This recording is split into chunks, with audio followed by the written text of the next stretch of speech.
Hello everybody, this is Goji73 here with a figure review. Now that the MonsterArts 1964 Godzilla has been reviewed and put out of the way, it's time to pull out the last SH MonsterArts figure that I've got since my previous collection update. And without further ado, here it is. The MonsterArts Kiryu from 2002 from the film Godzilla against Mechagodzilla. Now, being that Mechagodzilla is one of Toho's big five, much like a lot of the other Toho figures I review, I'll be skipping history altogether, but if you want to know which film that this particular incarnation appeared in, go watch the film Godzilla against Mechagodzilla for information on him. And I say against Mechagodzilla because there are two different interpretations of Kiryu, and this is the first one. The second one has some modifications that make it stand out from this one. So, there you go. Go watch that movie for some information on it. And so let's get on with the rest of the review. Now, first off, let's get on to detail. Much like any other MonsterArts I reviewed, this one really is impressive. And I should also mention that I really like the chrome all over this particular incarnation of Kiryu. I believe he's made out of a die-cast metal, which I should also mention is what gives off his chrome-like feature, which, again, like I said, is really cool.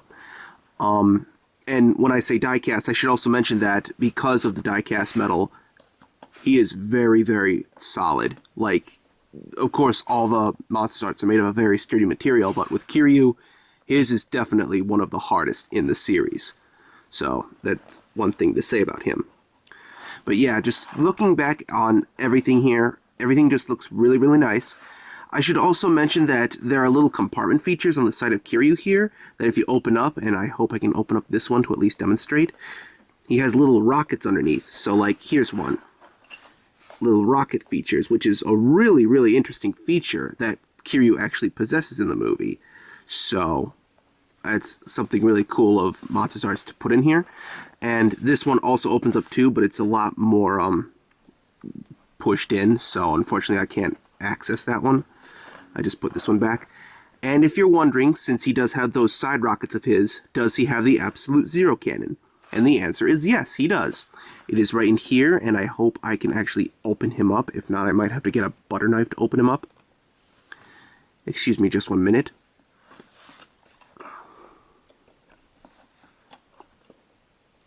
Here we go. Here's 1, 2, and 3. So yeah, here is his Absolute Zero cannon. It does open up all the way, which is, again, a really nice feature of MonsterArts to add to this particular incarnation of Kiryu.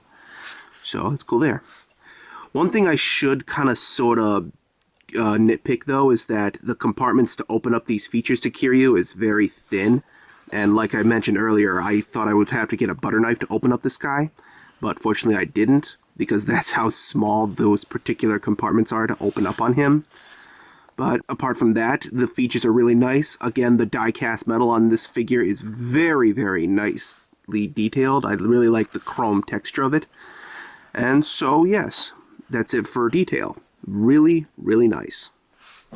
And now let's get on to the accessories here, because Kiryu has a buttload of them, and in comparison to the rest of the other MonsterArts figures that I have, these one are definitely standouts because of the fact that some of them are actually quite useful. So I'm going to move the camera over here, and there we go. Now, as you can see here on the side, these particular areas right here are Kiryu's gauntlets that you can attach to his arms. This area right here, these are the swords that can go... Sorry about that. These are the areas that can... These sword things are the ones that attach onto Kiryu and his gauntlets. So that way it gives him the ability to, like, stab Godzilla or whatever, like he does in the movie. And of course that blue thing right here, this is his jetpack that he uses. Well, more like rocket pack, but you get the idea. And over here, these two things, these are actually Kiryu's heads. One of them has a red-eye feature for when he goes berserk after hearing Godzilla's roar. And this over here, I believe, is when they blow out Kiryu's eardrums, so that way he doesn't have to hear Godzilla's roar again and go berserk again. So, Again, accessories are very nice. They're very suitable, which is something that I usually don't care for accessories for. But in this case, it does work because it actually has relevance, and it adds a little extra thing onto Kiryu to make him stand out a lot more. And that's the thing. Like I said earlier, I'm not really a fan of accessories because I think they take up a lot of space, and me personally, I tend to lose a lot of the accessories a lot of the time. So I really don't care for them for a whole. But in Kiryu's case, it really works for Kiryu because he actually possesses them, and he actually uses them. So accessories is a very good feature for him. And now if you'll excuse me, I'm going to try to attach the accessories, so just give me a minute. And now here's what Kiryu looks like with all of his accessories on. Well, most of his accessories. Because he has 3 different heads, I'm going to stick with his primary one because it's just a lot more convenient and because this took quite a time to put all these accessories on. But anyway, this is what he looks like with his accessories, with his gauntlets, his sword gauntlets, and his jetpack. And this is what he really looks like. And as you can see, like I said, I'm usually not a fan of accessories, but here it works because, you know, he actually does use this in the movie. So I give a definitely good grade for the accessories that were added onto him. And as for superpowers, well, I'm going to have to cover... Excuse me. I'm going to have to cover that in another video, but hopefully one that'll be very soon because it was a big hassle to put on these accessories in the first place. So hopefully look forward to that a lot sooner than every other monster superpower compilation I've said I would do in the past. But anyway, back on to the review. Now, as for articulation, Kiryu, again, much like all the other MonsterArts figures, actually does have some articulation, but there are a few points on here that does sort of bother me. And I'm going to try and demonstrate as best I can what with all these incredibly frail or flimsy accessories that were placed onto him. So I apologize for that. And this one will not stay put, so I apologize if this particular one comes out at any certain time. But anyway, getting back onto the review, his head has a piece that moves up and down. His mouth opens up just like that. Usually it would move up and down. Oh, here we go. His waist definitely moves up and down, and left to right, just like that, really easily. His head normally would move, but it's kind of harder and hindered by the jetpack, so when the jetpack is removed, his head does indeed swivel, and his mouth definitely opens and closes very simply like that. And his arms, as you might have seen in my how to put in these accessory pieces, does move pretty freely. His elbows, his wrists, both move, and of course his arms, as you just demonstrated. The waist moves, which I just shown. The legs are definitely one that really bothers me, because from this point, it's very hard to move, so Kiryu is a little bit hindered by that.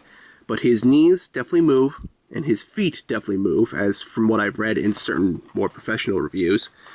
And the tail, much like any other MonsterArts figure, is very, very articulated. So there you go. Everything on him moves just fine. He's slightly hindered by the accessories, so do take caution there. But for the most part, yeah. As a MonsterArts figure, his articulation is pretty nice. And there you go. And now let's get on to sizing. Now, unfortunately, there is no MonsterArts figure of the 2002-2003 Kiryu Goji, or at least at the point of this video, if they ever do release one, which I really hope that they do. So instead, we'll pull out 2 other MonsterArts figures that I do have. One is the closest to the Godzilla that he fights, Godzilla 2000. Yes, I do have a Godzilla 2000 MonsterArts, and I will review him hopefully in the future.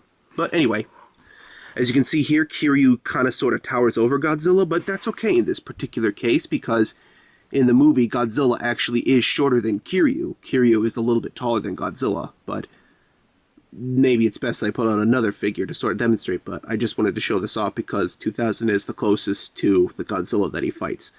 And you can kind of sort of see the how big Kiryu is compared to him, so there you go. And now let's pull out the other MonsterArts that I do have that's closest in scale to him. Rebirth Godzilla. And as you can see, this is a little bit more of an accurate representation, even though this is another different design or era of Godzilla. Kiryu actually does stand about this tall to Kiryu Goji in the film. And so, yes, sizing is actually very good here. So, yeah, that's good. And because I do have the figure of him out here, I might as well compare him to this particular counterpart of him, the SOS Kiryu by Bandai. And off the bat, I'm going to try and put them side to side. You can see here that there are some definite differences between the two designs. Not just from the brand standpoint, but just like design standpoint. This is based off the 2003 Tokyo SOS Kiryu. You can see it by the little lines all over his body, as well as some of his arm details, especially like this little shoulder spike here. Apparently, they made some modifications to Kiryu after he was damaged by Godzilla in the movie, and they removed the Absolute Zero cannon. And that's why there are these little lines on his chest design here, because instead of a Absolute Zero cannon, there are just 3 Maser cannons that are put in his chest. And also there are little differences in the face, I believe. But basically, the Tokyo SOS Kiryu is just basically much more armored than this one, who is a little bit more sleek. And there is a MonsterArts variation of this particular Kiryu coming out, or it already is out at the time of this video, so yeah, you can look forward to a better representation of how this Kiryu looks like to his first variation. So, if you're looking forward to that Kiryu, then I definitely recommend you pick it up. And that just about does it for this particular review. History, we all know he is one of Toho's big 5. Detail, again, for a MonsterArts figure is very, very nice. The chrome I really do like on this particular figure. I'm going to give an extra point to the accessories pieces on him because they're actually relevant to the figure and they really fit in nicely with him. Articulation, because it is a MonsterArts figure, I'm going to have to give that a plus, and sizing is very, very nice. So overall, I would like to give this figure a 10 out of 10 because he is very nice. But if it is one thing that I do have to gripe about with this particular figure, is that it is a bit of a hassle to fit on his accessory pieces, because, again, the die-cast metal makes it very hard to slip into place. So, but apart from that, when they are on, the figure just looks all the more better armored. So, I guess I'm going to have to give the figure a 9.5 out of 10. Because apart from that little nitpick, everything else on this figure just looks very, very nice. And now before I end this particular review, I'll just add one more accessory piece because I went over all the other ones, so I figured I'd just give this one a little bit of a heads up, if you know what I mean. So if you'll excuse me just one sec, I'm going to have to move the camera up a little bit higher. And let's have a little bit of brain surgery on this one. And in order to do that, we'll just pop this little piece right here. Maybe he should have quit while he was ahead. And there you go. Kiryu in Berserk mode. And so that just about does it. I hope you enjoyed this review.